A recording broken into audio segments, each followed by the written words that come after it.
समझ नहीं आ रहा अपने सैलरी इंक्रीमेंट का क्या करूं। बेटा इतना क्या सोच रहा है, अपने म्यूचुअल फंड्स के एसआईपी का टॉप अप करा ले। This is the right time. क्या समझ में नहीं आया। बेटा इतना क्या सोच रहा है, अपने म्यूचुअल फंड्स का एसआईपी टॉप अप करा ले। This is the right time. आप समझा।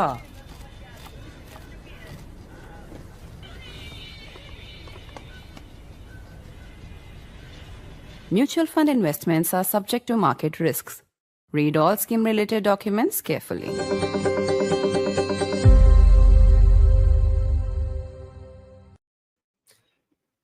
India today drew its red line and made that red line clear to American President Donald Trump. India's envoy to Russia, speaking to Russian media, said that India will purchase oil wherever it gets the best deal. Remember, Russian oil has been the bogey used by the Trump administration to impose a 50% tariff on India. This development comes even as Trump announces a new envoy, a political appointee, one close to him, but also an ambassador who will serve as special envoy for South and Central Asia, leaving opinion divided on whether this is actually an attempt at a patch-up or a softening of a kind, or yet another affirmation of Trump's obsessive interest in quote-unquote mediating or hyphenating India with Pakistan. I'm Barkha Dutt, you're with the Mojo Story. On the program today, we look at the very important statement that has come from India's envoy to Russia, drawing a very, very clear red line in the sand, making it clear while speaking to Russian media that India would buy oil from wherever it gets the best deal.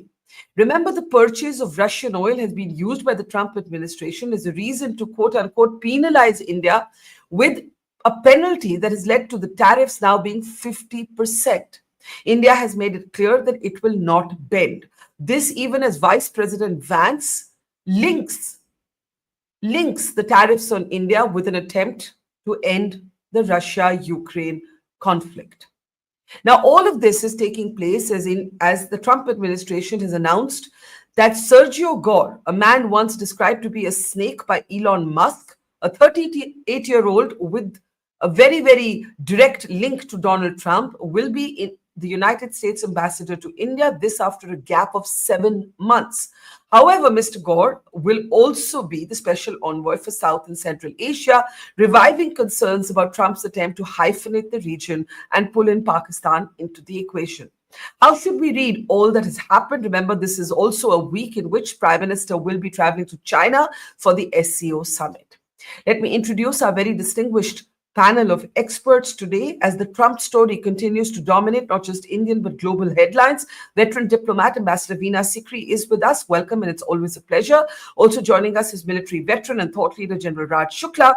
And also joining us is Yashovardhan Azad, the man who pulls no punches in offering his opinion, a veteran IPS officer and also someone who's been in the Intelligence Bureau. Before I get started with all of you, I want to play out the latest statement we have from America. This is J.D. Vance, the American Vice President, talking to American media, once again linking the tariffs with the Russia-Ukraine conflict. Take a look. Where exactly is the pressure on Russia to do anything if you're not right now imposing new sanctions? How do you get them to a place of getting to the table with Zelensky and stopping to drop bombs? But Kristen, I think that question betrays a fundamental misunderstanding of where we are. The president has applied aggressive economic leverage, for example, the secondary tariffs on India, to try to make it harder for the Russians to get rich from their oil economy. He's tried to make it clear that Russia can be re-invited into the world economy if they stop the killing, but they're going to continue to be isolated if they don't stop the killing. The president has applied more economic pressure to the Russians to stop this war than Biden did in 3 years. You know, so the idea that we're not... So J.D. Vance, once again, their ambassador Sikri, seeks to link the secondary tariffs, as they're being called, the penalty, with Trump actually so-called putting pressure on Vladimir Putin. My question is this: when you read Vance's statement alongside the statement of India's ambassador to Russia, basically saying, hang on, we're a sovereign nation. We're going to buy oil where we get the best price. That's what any country would do. How do you read what's happening? And when you further join the dots with the announcement of this new ambassador, subject to confirmation, what are you seeing? What's the writing on the wall you're reading? Well, thank you, Barkha. Always good to be on your show. I think that in addition to what our ambassador to Russia has said, I would like to also point out to what External Affairs Minister Dr. Jaishankar said, I think 2 days ago at an important forum in Delhi. And he said we have 3 red lines. One, the first red line, he said, is on trades and tariffs, and we will always protect the interest of our farmers, of our dairy producers, of our micro and small entrepreneurs. That's number one. Number two, he said, on the purchase of oil from Russia, making the same point that the ambassador to Moscow has made, that we will continue to buy wherever it's the most beneficial for India, and there is no chance of our letting up on purchase of Russian oil. The third point he made, which is very relevant to what you have just said about the new appointment of the American ambassador, he said that a third line is on third-party mediation between India and Pakistan. So he has drawn these 3 red lines very clearly. Ma'am, repeat the last point. We lost you there for a bit. Repeat the third point. The third point he said was we will never accept third-party mediation on India and Pakistan.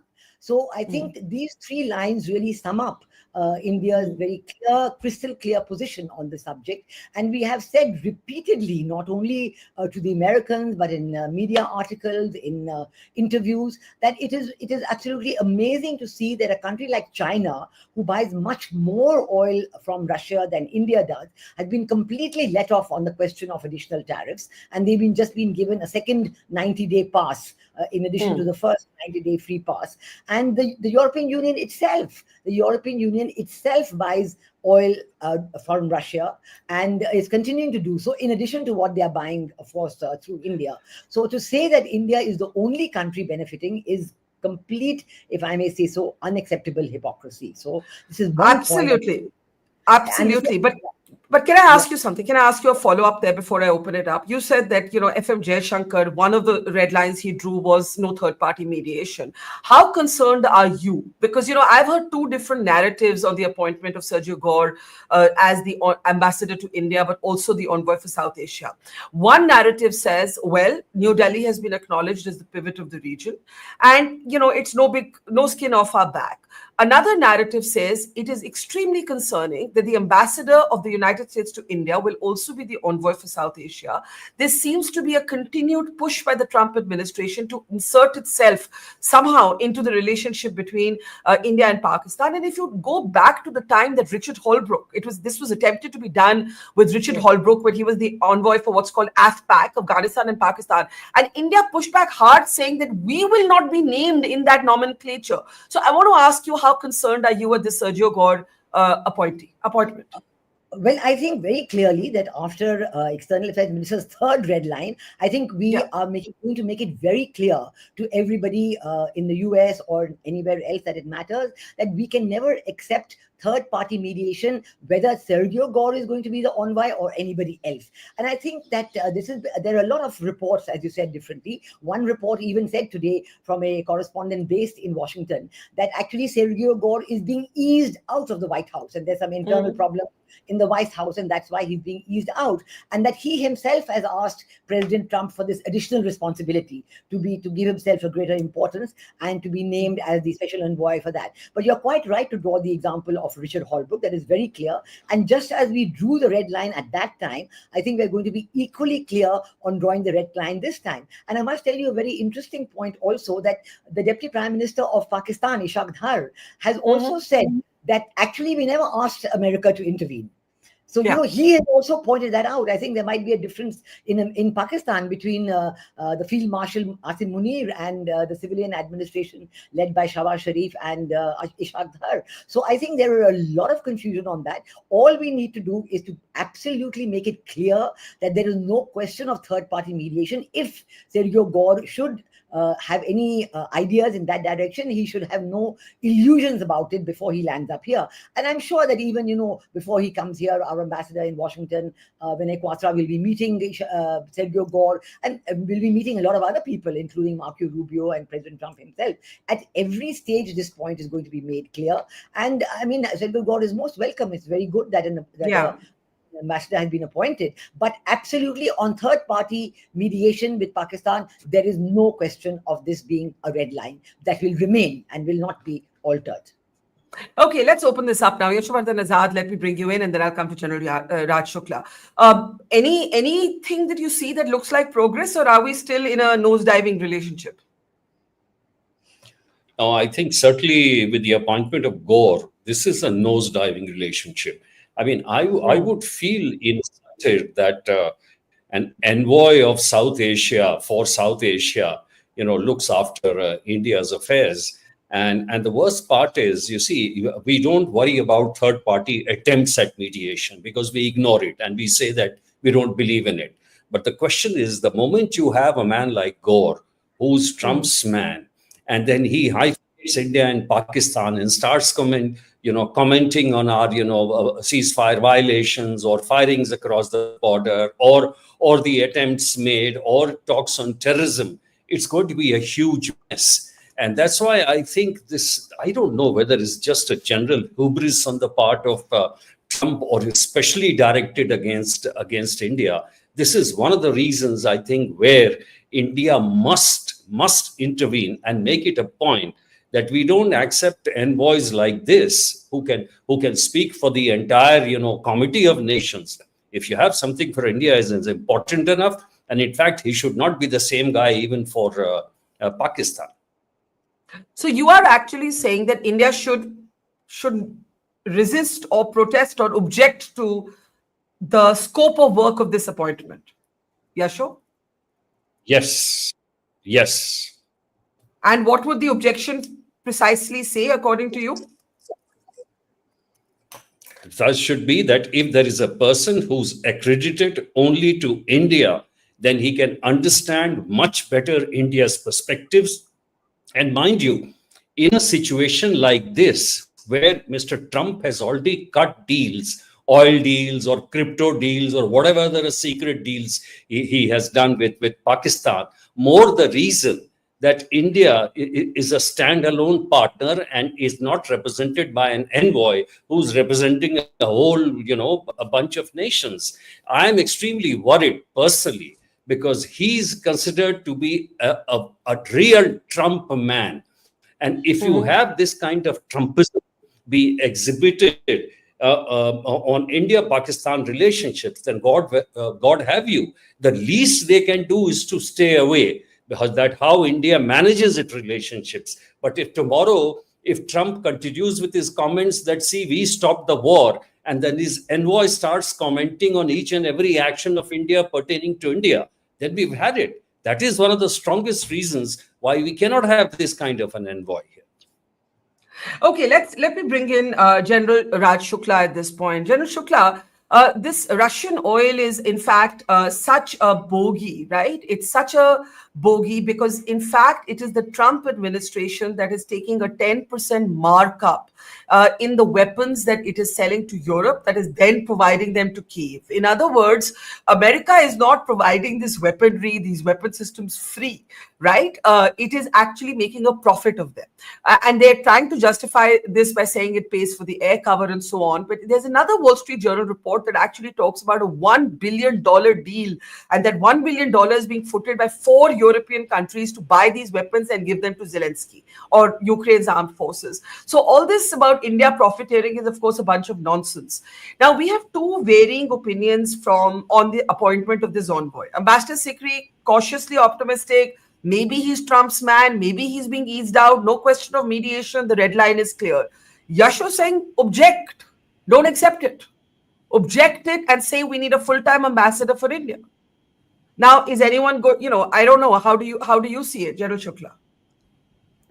So let me just speculate. So if Sergei Gore, if that's how you pronounce his name, he's from the inner citadel of Trump. Let's assume he's a very close friend of Trump. Given the hardening positions, these red lines which are being spelled out, what will he do, even if he's a very close friend of Trump? I'm saying the damage has already been done.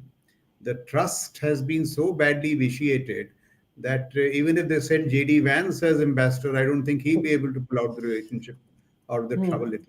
And I also see a wider hardening of positions against this MAGA madness. You just, let's turn our eyes to Ukraine.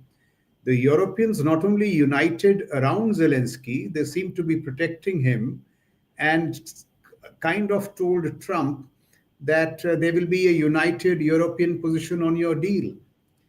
Putin is far too smart for Trump, in my view. Putin knows that he is winning on the ground. He is winning on the battlefront. And as long as he's winning on the battlefront, he's certainly not going to do a ceasefire. And he's going to do a peace agreement on his terms. So this whole, I think what Mr. Azad said, hubris of Trump is turning out to be quite fake. Who's listening to him now? Not the Europeans, not the Russians. The Brazilians have stood up. India has, outlined its red lines. So I think this MAGA madness of Trump is in deep trouble. Let's also go into some facts. You were mentioning, just give me 30 seconds more. I mean, let's look at somebody like J.D. Vance, who's supposed to be a very intelligent man. It is common knowledge that the shadow fleets, this network of vessels which were supplying oil to Europe in a kind of nefarious manner, from the time the conflict started till today, their number has tripled 3 times. There is an American firm, I think Heatherford, which from 2022 to 24, its profits went up by 61%. You've spoken about the 10% markup on arms. All the Americans and all the Europeans are blatantly profiteering out of Ukraine, and they are lecturing us. So even on the facts, it doesn't make sense. But the larger point I would like to reiterate that Brazil, Russia, India, China are now standing up to the unreasonableness of Trump and MAGA. It may just be on its last legs. But you didn't say anything about the appointment itself of an envoy who covers both regions. And before I come back to Ambassador Sikri, I want your take on that. So, not both regions, the entire region. A lot of people have said, why do you assume it's Pakistan? There's also Bangladesh, there's also Bhutan, there's also Sri Lanka. So I mean, I take that point. We tend to think, that is exactly the point I can't figure out. Either Trump is smart or he's clever by half. So if he's smart, he's got a man from his inner circle to come to India and pull the relationship out of the trouble. And if he's clever by half, send your man from your inner citadel and do this business with the entire South Asia. I mean, he's asking for trouble. The Indians are going to push back. So I can't figure out what is Trump up to. And therefore, I call it this MAGA madness. It doesn't seem to be on many fronts. Ambassador Sikri, one of the other comments made by Foreign Minister Jaishankar at the same conclave was that the world, it wasn't just India, it was the world that was dealing with the president who conducted foreign policy in the public eye. And to that extent, everybody's having to make this adjustment. So when General Raj Shukla says he doesn't understand Trump, I think everybody must be saying that either out loud or in private. But I think I want you to respond specifically on this Sergio Gore getting the South Asia and Central Asia role. Do you agree with Yashovardhan Azad that actually there should be an objection, there should be a pushback, just like there was in Holbrooke's time? I think that pushback will take place, but quietly. I think that just as happened in the time of Richard Holbrooke, it's not that you make a big noise about your discussions, internal discussions with whom you're talking, but you do have a quiet pushback because this is completely unusual. It comes at a time when you're seeing American participation in Pakistan, in Bangladesh, Myanmar, even this whole humanitarian corridor proposal seems to be reactivating at some level. And you're seeing, in Central Asia, the Azerbaijan, Armenia, that trip, that big corridor, that pipeline that America wants to build with all kinds of things. So there is a huge direct involvement of America that is growing in this region, South Asia and Central Asia. And it's no doubt because of that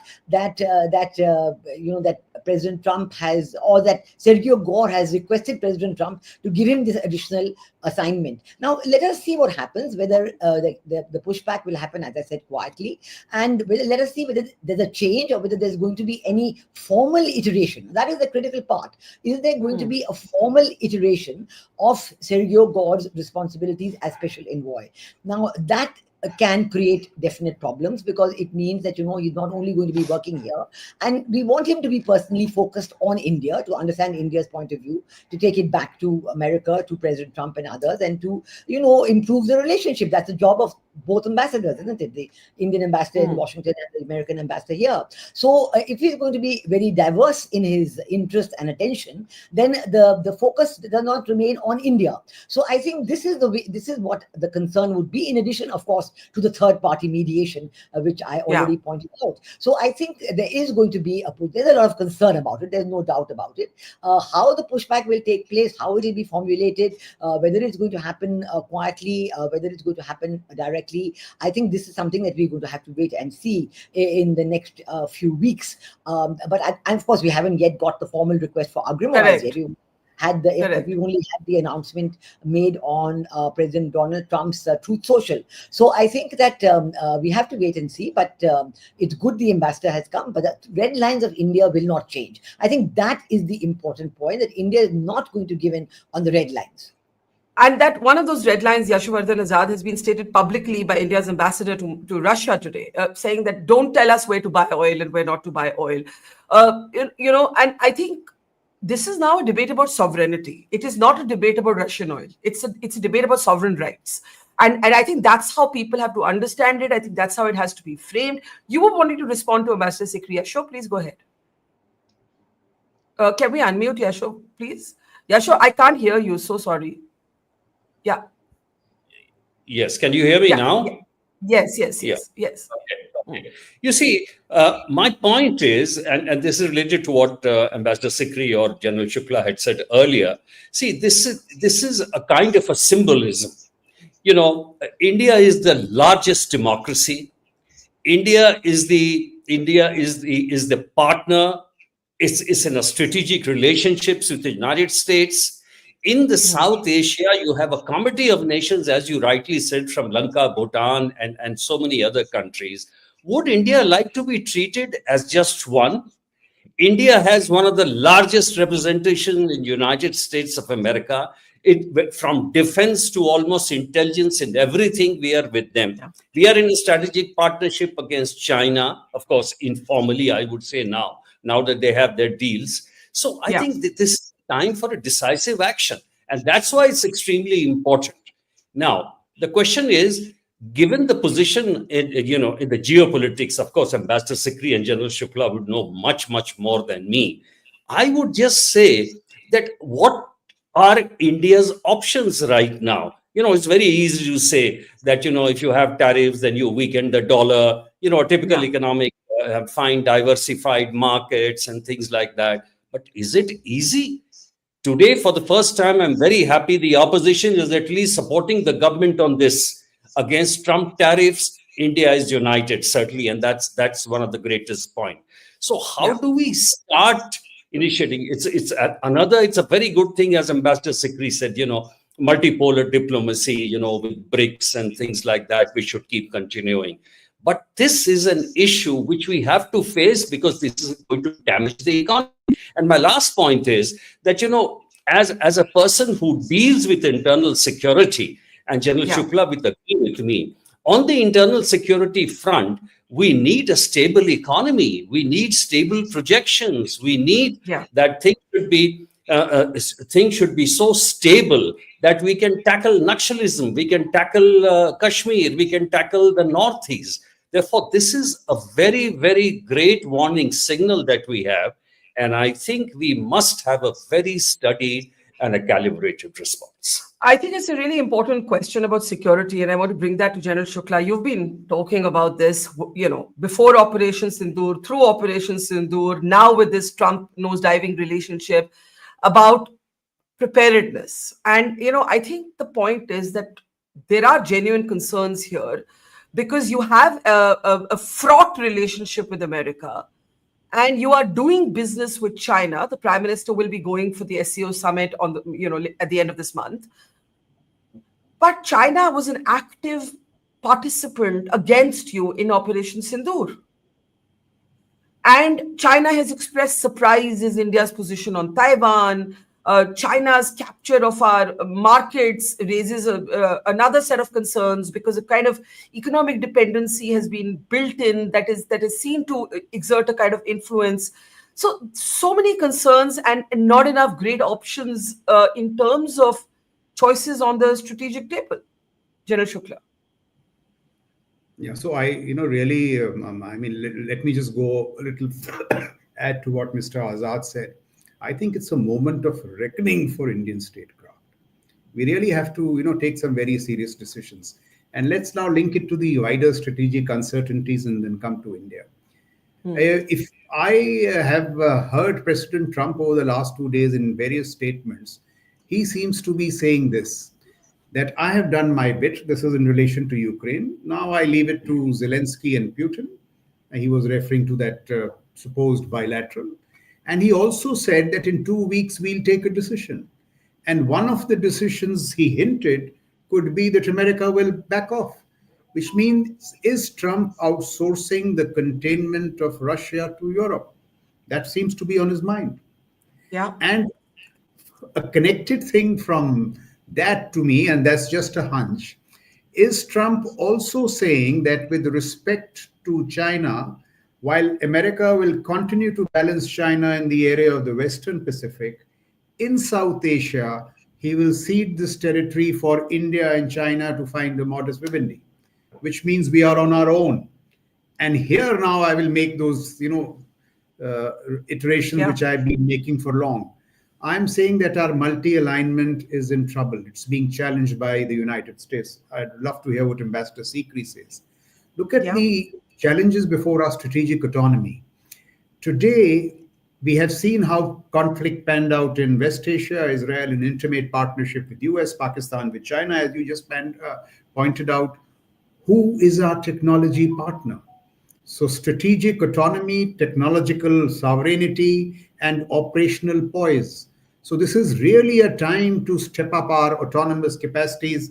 And I think we discussed on your show the Sudarshan Chakra that the Prime Minister was hinting at, is to, with speed, build this defense citadel, because the threats are overwhelming. Before you came on the show, Barkha, offline, I and Ambassador Sikri were having a chat. For the first time in 13 years, the Pakistani foreign minister is in Bangladesh.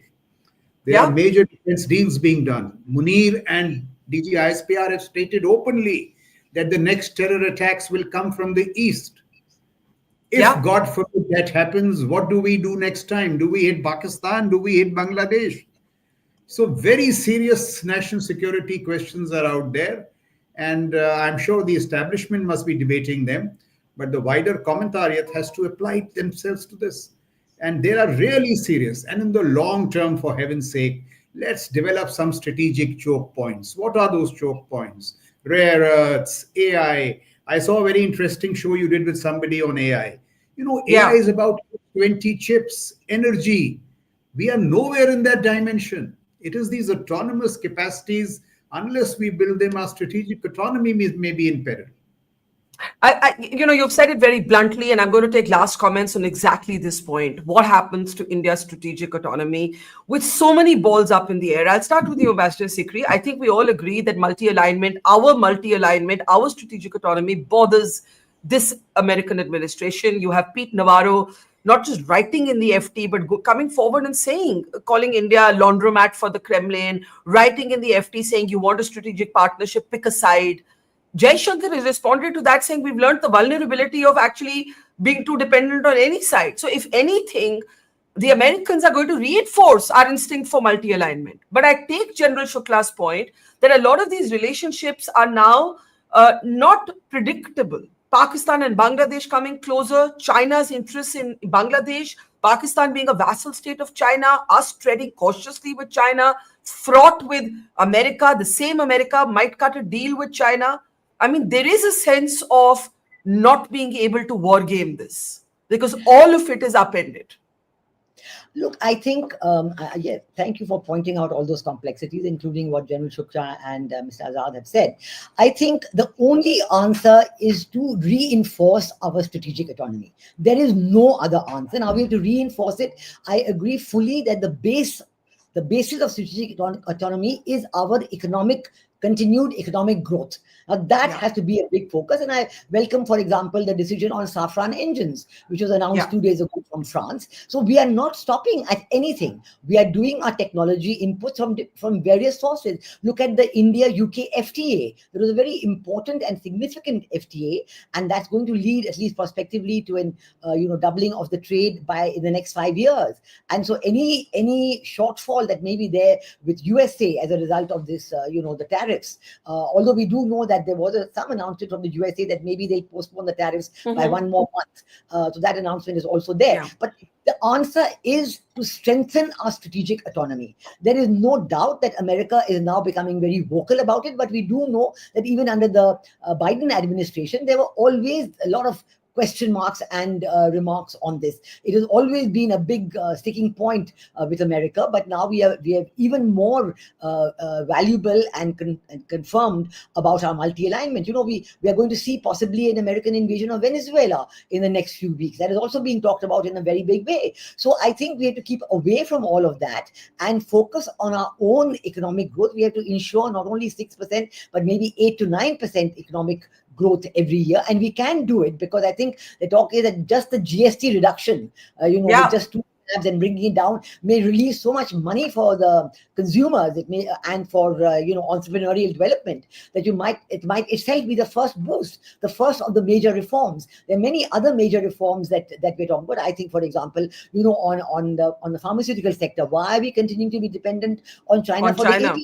For the active, we were making them in India before 1991, and then China took it away, and we're not even bothering about getting it back. There should be some, urgent, very high level conviction that some companies, maybe even the PSUs, should start manufacturing these APIs, and so that our reduction on China goes down. Now, China, for example, the first time, very interestingly, when Wang Yi was in India recently, and he met Mr. Doval and Dr. Jaishankar, he actually, in the readout from Beijing, the word multipolarity was used for the first time. After a long time in a Chinese government readout, I saw them using the word multipolarity. So they themselves are struggling with their talks with USA. And we do know that at one point, China was keen, under Barack Obama especially, about the G2, that, America and China should get together and lead the world.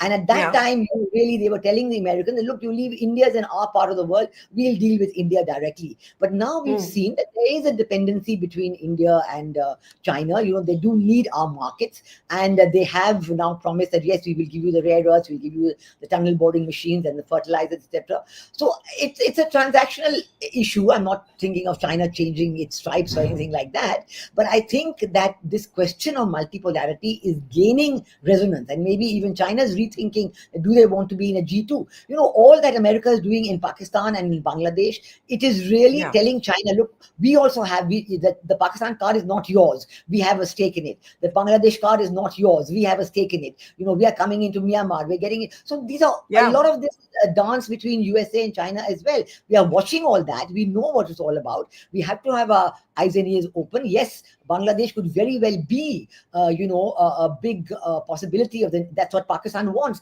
They were doing it. I saw this when I was ambassador in Bangladesh, and Begum Khalda Zia was the prime minister. This is what was happening every day. For me, it's deja vu. Pakistan was using Bangladesh in those 3 years to launch all its terrorist attacks into India, and they are willing to do it. They want to do it again now, and we have to be very clear that no matter what it takes, we will not allow. Yeah, let me just bring in. I think we just lost Ambassador Sikri at the tail end of her comment, but got the gist of that argument. There you are. Let me take that to Yashovardhan Azad. Mr. Azad, internal security a concern, external security a concern. Admiral Shekhar Sinha on this program was saying the other day, he said, forget 3-front war, forget 3.5-front war. There's only a 1-front war. There's China at every border. So we've got to transact with China right now, but without huge dollops of trust. Shekhar is right. Shekhar is absolutely right. In fact, let me tell you, Barkha, that I have 4 points and closely aligned with General Shukla, what he was saying earlier. I really think that our intelligence outreach has to become much more extensive and intensive in the Northeast, especially with what is happening in Bangladesh. And in fact, when this meeting was taking place, Ambassador Sikri, Quran ki aayatein bhi padhi ja rahi thi. And there were a lot of things which are happening, which we just discussed. And therefore, this entire corridor, whether it's the Siliguri corridor in the Northeast and the known places, which both the army and the intelligence has been pointing out, that they have to be really secure. That's number one. Number two, I firmly believe that, diplomacy has its limits. It has done a lot for us. But diplomacy comes from a strong internal strength. Therefore, our defense manufacturing base and the defense, priorities must be looked into very, very seriously, because that is also very much related with what relations we are going to have with China and how we are going to decide in future. It's easy to do, flights and, bilateral exchange and, a little bit of business here and there. But strategically, what are we going to do? That we have to decide. The third point is, of course, these AI, we don't have anything like a Google. We don't have anything like a DeepSeek. Our manufacturing capability, these are things which we need to look into war footing. How should we put Manipur in order so to become stable? We should give statehood to Kashmir to make it more stable. These are things now we can't just, keep sitting like the bills which are sitting with the governors, And of course, the last point which I said, there has to be a deeper thinking, deliberation, and, Ambassador Sikri's or General Shukla's can sit in that, see, what should we do with China? What should we do? What should we do? Calibrate, trade, what? This is something which has to be done now, because with America being unstable, like an unstable Wi-Fi that we have, we better be prepared. Because let me tell you, no matter what's said and done, Russia always stands by us. Whether it was with the treaty, whether it was without the treaty. And here we have greats. And one of the reasons, should I say, Barkha, please don't mind ambassadors and all that. One of the biggest reasons why we always remain friendly with America and talk about the future is because all the have the powers that be in India have their relatives, have their sons, have their entire families, and have connections with America. We cannot let go, because our sons and relatives don't want to go live in Russia or China and all these places. They love America, and therefore America is always our my-bab. Sorry. No, don't be sorry. I think it's true that our cultural exposure of India's elite is very much to the West, in particular America, and not to the Chinese, not to the Russians. And that is a big factor. Jairam Ramesh in the old days had a line and it tried to capture both the anti-Americanism and the draw to America. And he said, a lot of Indians are like, Yankee, go home, but take me with you.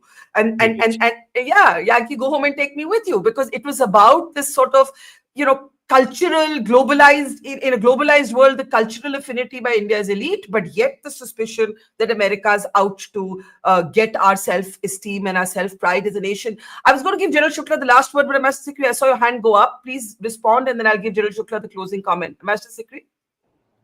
Yeah, I was going to add one point to what Mr. Azad was saying, a very important point. And I agree with all the points he's made that, we have to, these are very medium and long-term aspects that we have to focus on. Some of them are very immediate. One more is that why we are, yes, there is a feeling that we love America so much, but there is a lot of outreach that India has to do to all other countries, including America, to explain India to the rest of the world. And, that is something that, we're not doing enough. For example, in how many university programs across the world do you have serious, a serious section on India? And what are they teaching about India? So this business that the younger generation abroad must understand India better. And that will help a lot when these people are themselves as young professionals or in working careers. In Russia, for example, I found that in the new, when I was doing this report for ICCR, that in the new curriculum in Russian universities, there's very little about India.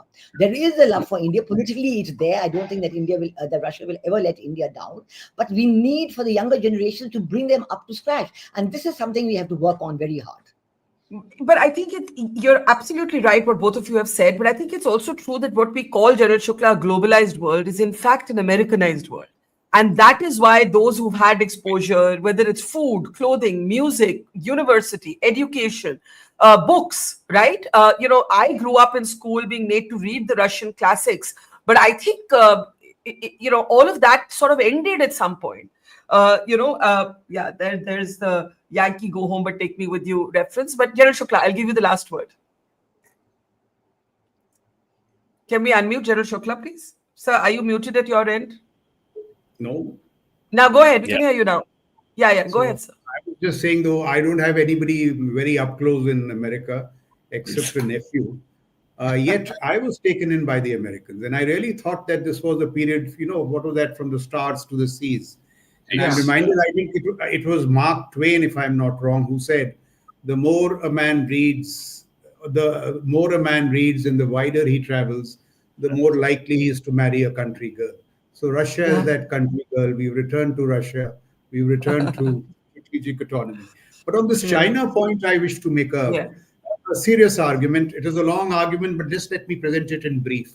Yeah. And that is this, that, having rebalanced to the north majorly now in terms of troops and all that stuff, we have with our startups some technologies. We can leverage those technologies to do what I call fail-proof deterrence along the LAC. It's entirely possible. And with the wider Indo-China relationship, I think we have to do a détente, which is to buy time to build capacities, because the gap is so great. And, Ambassador Sikri said economy. Of course, economy, but it's just not about GST. It's about these wider autonomous capacities, rare earth, so on and so forth. Unless we build that, we will never be in a position to be strategically autonomous. So fail-proof deterrence, détente, and a rapid building of autonomous capacities, which will include that Sudarshan Chakra. Well, the bottom line is this. There are challenging times ahead. Let's not gloss over them. But I think India has responded as an assertive, sovereign, proud nation, acknowledging that there are challenges, but that remains the red line. And the answer to that, I think we all agree, the first step has to be economic growth, powering economic growth, no matter what it takes. And the GST reforms are very interestingly timed. I'm sure there is some thinking now in joining the dots between the economy and strategic security. We leave it there. Thank you very much, Ambassador Sikri, General Shukla, Yashovardhan Azad. Always a pleasure. Namaskar. Take care and see you soon. It's great to see you here. Thank you for watching our work. If you haven't subscribed yet, don't forget to click the bell icon and subscribe to Vote Her Story and support independent, robust journalism.